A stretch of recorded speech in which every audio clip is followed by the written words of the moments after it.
Hello વિદ્યાર્થી મિત્રો, આજે આપણે ધોરણ 8 વિજ્ઞાનમાં ત્રીજો પાઠ છે કોલસો અને પેટ્રોલિયમ એની સ્વાધ્યાય પોથીનું સોલ્યુશન જોઈ રહ્યા છીએ. પહેલો પ્રશ્ન છે, નીચેના દરેક પ્રશ્નના ઉત્તર માટે આપેલા વિકલ્પોમાંથી સાચો વિકલ્પ શોધી તેનો ક્રમ અક્ષર પ્રશ્નની સામે આપેલ ચોરસમાં લખો. પહેલું છે, નીચેના પૈકી કયું અશ્મિ બળતણ નથી? તો સી ઓપ્શન આવશે, લાકડું. બીજું, નીચે પૈકી પુનઃપ્રાપ્ય બળતણ કયું છે? તો બાયોગેસ, બી ઓપ્શન. ત્રીજું, પેટ્રોલિયમના ઘટક તરીકે મળતા બિટ્યુમિનનો ઉપયોગ શો છે? તો ડી છે, રોડ સમતલ કરવા માટે. 4 નંબર, કાર્બનનું શુદ્ધ સ્વરૂપ કયું છે? તો એ કોક આવશે. 5 નંબર, મૃત વનસ્પતિના કોલસામાં ધીમા રૂપાંતરની પ્રક્રિયાને શું કહે છે? તો એ કાર્બોનાઇઝેશન કહે છે.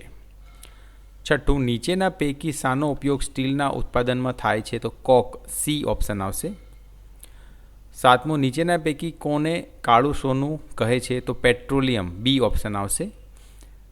8 નંબર, પેટ્રોલિયમના શુદ્ધિકરણ દરમિયાન શું મળતું નથી? તો કુદરતી વાયુ, ડી ઓપ્શન આવશે. બીજું, ખાલી જગ્યા પૂરો.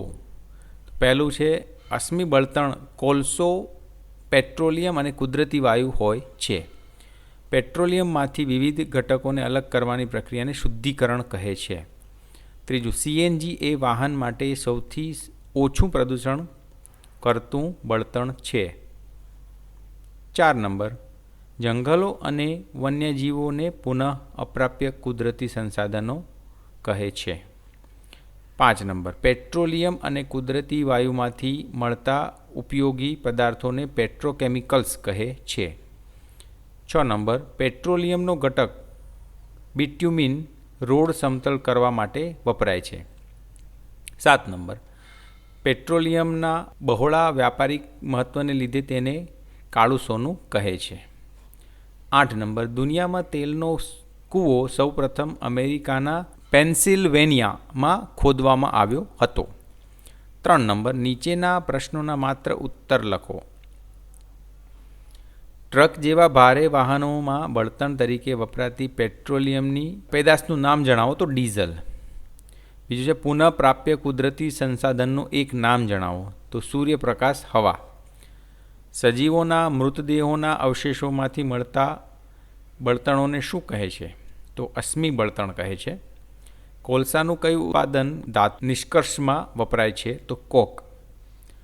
સીએનજીમાં મુખ્ય ઘટક કયો છે? તો મિથેન. નીચેના વિધાનોમાંથી ખરા વિધાન સામે ખરું અને ખોટા સામે ખોટાની નિશાની કરો.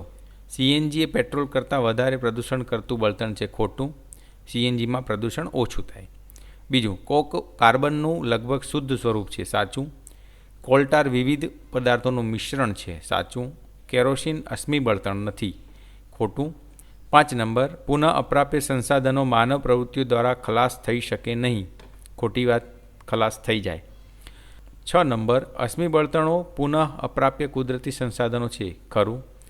7 નંબર, ડામરની ગોળી કોકમાંથી બને છે. ખોટું. 8 નંબર, કેરોસીન જેટ પ્લેનમાં બળતણ તરીકે વપરાય છે. સાચું. પ્રશ્ન 5, નીચેના પ્રશ્નોના એક વાક્યમાં ઉત્તર લખો.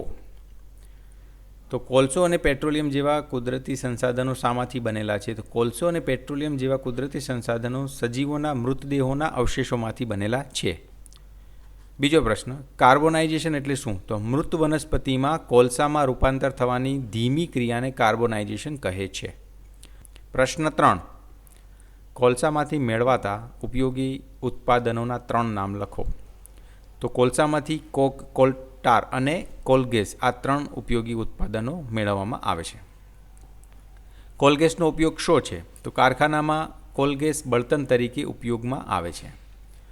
5 નંબર, અશ્મિ બળતણ એટલે શું? તો સજીવોના મૃતદેહોના અવશેષોમાંથી મળતા પુનઃ અપ્રાપ્ય સંસાધનોને અશ્મિ બળતણ કહે છે. ઉદાહરણ તરીકે કોલસો, પેટ્રોલિયમ વગેરે. સીએનજીનું પૂરું નામ? તો કોમ્પ્રેસ્ડ નેચરલ ગેસ એનું પૂરું નામ છે. એલપીજી, લિક્વિફાઈડ પેટ્રોલિયમ ગેસ એનું પૂરું નામ છે. પેટ્રોકેમિકલ્સ એટલે શું? તો પેટ્રોલિયમ અને કુદરતી વાયુમાંથી મેળવાતા ઉપયોગી પદાર્થોને પેટ્રોકેમિકલ્સ કહે છે. 6 નંબર, નીચેના પ્રશ્નના ટૂંકમાં ઉત્તર લખો. પુનઃ પ્રાપ્ય અને પુનઃ અપ્રાપ્ય કુદરતી સંસાધનો એટલે શું? દરેકના ઉદાહરણ આપો. તો કુદરતમાંથી અમર્યાદિત જથ્થામાં મળતા અને માનવ પ્રવૃત્તિઓ દ્વારા ખલાસ ન થાય તેવા સંસાધનોને પુનઃ પ્રાપ્ય કુદરતી સંસાધનો કહે છે. ઉદાહરણ તરીકે હવા, ભૂમિ, સૂર્યપ્રકાશ વગેરે. અને કુદરતમાંથી મર્યાદિત પ્રમાણમાં મળતા સંસાધનોને પુનઃ અપ્રાપ્ય કુદરતી સંસાધનો કહે છે. ઉદાહરણ તરીકે જંગલો, વન્યજીવો, ખનિજો. બીજો પ્રશ્ન, મૃત વનસ્પતિમાંથી કોલસો કઈ રીતે બને છે તે વર્ણવો. આ પ્રક્રિયાને કયા નામથી ઓળખવામાં આવે છે? તો લગભગ 300 મિલિયન વર્ષ પહેલાં પૃથ્વી પરના નીચાણવાળા ભેજયુક્ત વિસ્તારોમાં ગીચ જંગલો હતા. કેટલીક કુદરતી આફતોને કારણે આ જંગલો જમીનની નીચે દટાઈ ગયા. તેમની ઉપર માટી જમા થઈ જવાથી તે દટાઈ ગયા. ઊંડે અને ઊંડે જવાને લીધે તેમના તાપમાનમાં પણ વધારો થતો ગયો. ઊંચા દબાણ અને તાપમાનને લીધે મૃત વનસ્પતિઓ ધીરે ધીરે કોલસામાં રૂપાંતર પામતી ગઈ. કોલસામાં મુખ્યત્વે કાર્બન હોય છે. મૃત વનસ્પતિને કોલસામાં રૂપાંતરની ધીમી પ્રક્રિયાને કાર્બોનાઇઝેશન કહે છે. 3 નંબર, કોકની લાક્ષણિકતાઓ અને ઉપયોગો જણાવો. તો એની લાક્ષણિકતાની વાત કરીએ તો તે સખત હોય છે, તે છિદ્રાળુ અને કાળા રંગનો પદાર્થ છે, તે કોલસાનો લગભગ સંપૂર્ણ શુદ્ધ પ્રકાર છે. તો આ એના લાક્ષણિકતા છે. ઉપયોગની વાત કરીએ, સ્ટીલના ઉત્પાદનમાં, કેટલીક ધાતુઓના નિષ્કર્ષણમાં. પ્રશ્ન 4, એલપીજી અને સીએનજીને બળતણ તરીકે વાપરવામાં શું ફાયદા છે? તો સીએનજી અને એલપીજીને બળતણ તરીકે વાપરવાના ફાયદા. સીએનજી અને એલપીજી સ્વચ્છ બળતણો છે. આ બંનેનો વપરાશ ઓછું પ્રદૂષણ કરે છે. સીએનજીનો ઉપયોગ વિદ્યુત ઉત્પાદન માટે કરવામાં આવે છે. સીએનજીનો સૌથી મોટો ફાયદો એ છે કે તેને ઘર કે કારખાનાઓમાં પાઇપલાઇનથી પહોંચાડી શકાય છે. તેમનો સીધો જ દહન માટે ઉપયોગ કરી શકાય છે. પેટ્રોલિયમની બનાવટની પ્રક્રિયા સમજાવો. તો અહીંયા તમને આખી જ પેટ્રોલિયમની બનાવટની પ્રક્રિયા સમજાવી છે. 6 નંબર, પેટ્રોલિયમનું શુદ્ધિકરણ એટલે શું? પેટ્રોલિયમના ઘટકો જણાવો. તો અહીંયા શુદ્ધિકરણ એટલે પેટ્રોલિયમના વિવિધ ઘટકોને અલગ કરવાની પ્રક્રિયાને પેટ્રોલિયમનું શુદ્ધિકરણ કહે છે. આ ક્રિયા પેટ્રોલિયમ રિફાઇનરીમાં કરવામાં આવે છે. અને પેટ્રોલિયમના ઘટકો, તો અહીંયા ઘટકો આપ્યા છે, સામે એના ઉપયોગો આપ્યા છે, જોઈ લેવા. જેમ કે પેટ્રોલ તો મોટર અને હવાઈ જહાજના બળતણ ડ્રાયક્લિંગ માટે દ્રાવક તરીકે વપરાય છે. એ રીતના. કોલટારના ગુણધર્મો લખી તેનો ઉપયોગ જણાવો. તો કોલટાના ગુણધર્મની વાત કરીએ તો તે કાળું ઘટ્ટ પ્રવાહી છે, તે અણગમતી વાસ ધરાવે છે, તે લગભગ 200 જેટલા કાર્બનિક પદાર્થોનું મિશ્રણ છે. કોલટારના ઉપયોગોની વાત કરીએ તો જીવન જરૂરિયાતના ચીજવસ્તુઓના ઉત્પાદનમાં પ્રાથમિક ઘટક તરીકે રંગો, દવાઓ, વિસ્ફોટકો બનાવવા, સુગંધિત દ્રવ્યો બનાવવા, આ રીતના ઉપયોગ એના છે. 8 નંબર, અશ્મિ બળતણોના વપરાશની નુકસાનકારક અસરો જણાવો. તો એની નુકસાનકારક અસરો અહીંયા આપી જ છે. જેમ કે અશ્મિ બળતણનું દહન થાય ત્યારે ઉત્પન્ન થતો કાર્બન ડાયોક્સાઇડ ગ્લોબલ વોર્મિંગ સાથે સંકળાયેલો છે. નુકસાનકારક અસરો આપેલી છે, જોઈ લેવી. 9 નંબર, પેટ્રોલ અને ડીઝલની બચત કરવા શું કરવું જોઈએ? તો પેટ્રોલ અને ડીઝલથી ચાલતા સાધનોનો ઉપયોગ ઓછામાં ઓછો કરવો જોઈએ. બને ત્યાં સુધી એકધારી અને મધ્યમ ગતિથી વાહન ચલાવવું. ટ્રાફિક સિગ્નલ આગળ અથવા તમારે રાહ જોવાની હોય તે સ્થળે વાહનનું એન્જિન બંધ કરવું. આ બધા સૂચનો તમારે પાળવા જોઈએ. વૈજ્ઞાનિક કારણ આપી સમજાવવું. પેટ્રોલ અને ડીઝલ જેવા બળતણોનો ઉપયોગ વિવેકપૂર્ણ રીતે કરવો જોઈએ. તો પેટ્રોલ અને ડીઝલ એ પેટ્રોલિયમમાંથી મેળવેલા ઘટકો છે અને પેટ્રોલિયમ એ પુનઃ અપ્રાપ્ય કુદરતી સંસાધન છે. તેને બનતા લાખો વર્ષો લાગે છે. તેનો જથ્થો મર્યાદિત હોવાથી નજીકના ભવિષ્યમાં ખૂટી જવાની સંભાવના છે. તેથી પેટ્રોલ અને ડીઝલનો ઉપયોગ વિવેકપૂર્ણ રીતે કરવો જોઈએ.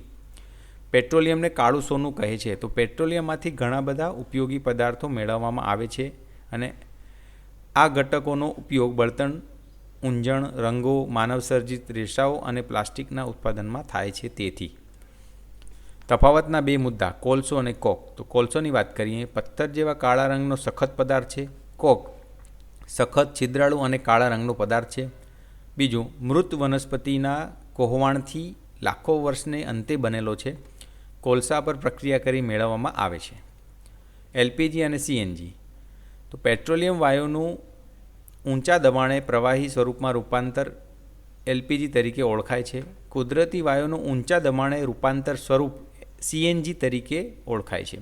તે રાંધવા માટે તથા વાહનોના બળતણ તરીકે ઉપયોગમાં આવે છે. તે બસ, મોટરગાડી જેવા વાહનોમાં બળતણ તરીકે અને ઘરોમાં બળતણ તરીકે પણ વાપરી શકાય છે. 9. જોડકા જોડો. તો વિભાગ એમાં સૂર્યપ્રકાશ તો બી આવશે, પુનઃ પ્રાપ્ય કુદરતી સંસાધન. અશ્મિ બળતણ તો ડી, પુનઃ અપ્રાપ્ય કુદરતી સંસાધન. કોક તો એ, સખત છિદ્રાળુ બળતણ. અને સીએનજી 4 નંબર ઈ એટલે કે સ્વચ્છ બળતણ. પ્રવૃત્તિ: રોજિંદા જીવનમાં વપરાતા વિવિધ પદાર્થોની યાદી બનાવો અને તેને કુદરતી અને માનવ સર્જિત પદાર્થોમાં વર્ગીકરણ કરો. તો કુદરતી અને માનવ સર્જિત. કુદરતીની વાત કરીએ: હવા, સૂર્યપ્રકાશ, પાણી, કોલસો, પેટ્રોલિયમ, કુદરતી વાયુ, વૃક્ષો, ફળો, શાકભાજી, ખનિજો, કુદરતી રેસા વગેરે. અને માનવ સર્જિત: પેટ્રોલ, ડીઝલ, પ્લાસ્ટિક, સંશ્લેષણ રેસાઓ, રબર, મનોરંજનના સાધનો, વાહનો, સાબુ, સુગંધિત દ્રવ્યો વગેરે. તો આ રીતના સંપૂર્ણ આપણે ધોરણ 8 વિજ્ઞાનમાં ચેપ્ટર 3ની સ્વાધ્યાય પોથીનું સોલ્યુશન જોયું. આ વિડીયો કેવો લાગ્યો કોમેન્ટ કરીને જરૂરથી કહેજો. ધન્યવાદ.